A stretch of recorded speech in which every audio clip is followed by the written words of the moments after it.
The photography world is entering 2026 with an unusual sense of anticipation. There is a kind of charged silence in the air, a quiet hum that runs through online forums, camera shops, and the minds of serious photographers everywhere. While the major brands have been busy releasing new models, updates, and firmware promises, one camera continues to exist more as an idea than a product. That camera is the Nikon Z7 III. For years, it has occupied a near-mythical position in the industry, discussed endlessly but never officially revealed. It has become the modern unicorn of digital photography, something everyone expects to see eventually, yet no one has truly laid hands on. Nikon, meanwhile, has not been idle. The company has captured attention and praise with cameras like the retro-inspired ZF and the incredibly powerful Z8, proving once again that it can compete at the highest level. Yet the Z7 line, once Nikon's flagship for high-resolution still photography, has remained strangely quiet. This silence, however, feels intentional rather than neglectful, suggesting careful planning rather than abandonment.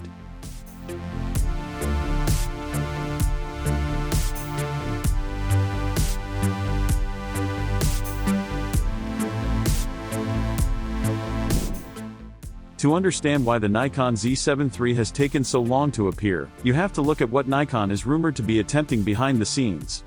At the heart of the Nikon Z7 III discussion is what many insiders describe as a secret move, a fundamental rethink of sensor technology aimed at closing the long-standing gap between pure image quality and modern performance speed. Traditionally, photographers have been forced to choose between resolution and responsiveness. High-resolution sensors deliver breathtaking detail but often suffer from slower readout speeds, rolling shutter artifacts, and reduced burst performance.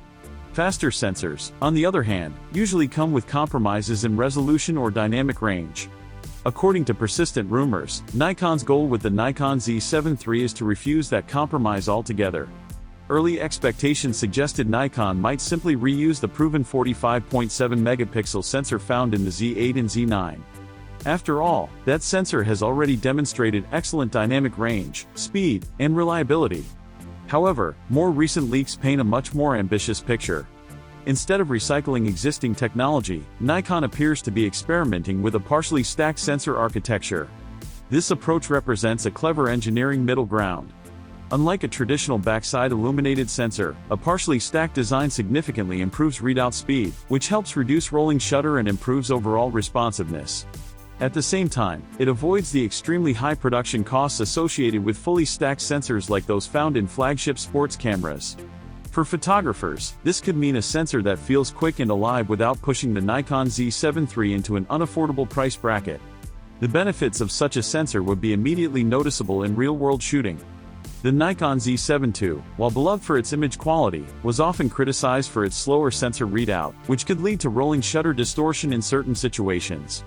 A partially stacked sensor in the Nikon Z7 III would effectively address this weakness, making the camera far more versatile for landscape photographers dealing with wind, wildlife shooters capturing subtle motion, and even studio photographers who demand precision and consistency.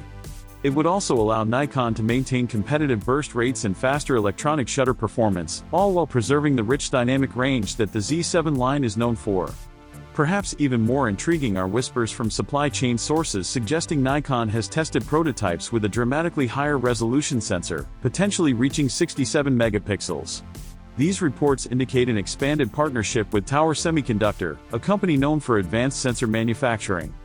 If this rumor proves true, the Nikon Z7 III would take a massive leap forward in resolution, firmly placing it in a category that begins to overlap with medium-format systems. Such a jump would not be about marketing numbers alone. A 67-megapixel sensor would give photographers extraordinary cropping flexibility, immense detail for large-scale prints, and the ability to capture textures and fine structures that were previously out of reach for full-frame cameras. Crucially, all of this would be achieved while retaining the portability and handling advantages of a 35mm body.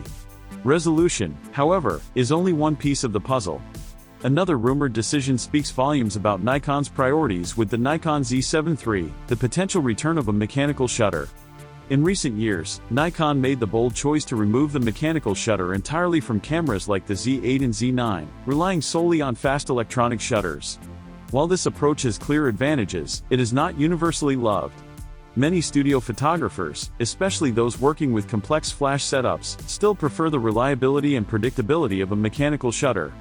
By reintroducing a refined mechanical shutter in the Nikon Z7 III, Nikon would be sending a clear message that this camera is designed with professionals in mind, particularly those who value tactile feedback, precise flash synchronization, and traditional shooting workflows. The Nikon Z7 III is also expected to benefit from the same processing power that has elevated Nikon's recent cameras to new heights. The rumored inclusion of the XPET-7 processor would bring with it Nikon's most advanced autofocus algorithms to date. This would mean subject detection and tracking performance on par with the Z9, including highly reliable recognition for birds, animals, vehicles, and human eyes. Imagine having that level of autofocus intelligence paired with a high-resolution sensor in a relatively compact body. For photographers who demand both detail and reliability, this combination would be incredibly compelling. Ergonomics and user experience also appear to be central to Nikon's vision. The Nikon Z7 III is expected to adopt a $5.76 million electronic viewfinder, addressing long-standing complaints about blackout and lag in earlier models. This upgrade would provide a smoother, more immersive shooting experience, particularly for photographers who spend hours composing through the viewfinder. Additionally, the inclusion of a 4-axis tilting LCD, similar to the one found on the Z8, would greatly enhance flexibility when shooting from low or awkward angles. These refinements may sound incremental on paper, but together they contribute to a camera that feels less like a piece of electronics and more like an extension of the photographer's own perception. When viewed in the context of the broader market, the Nikon Z7 III takes on even greater significance. The high-resolution full-frame segment is currently dominated by cameras like the Sony A7RV and the Canon EOS R5 Mark II.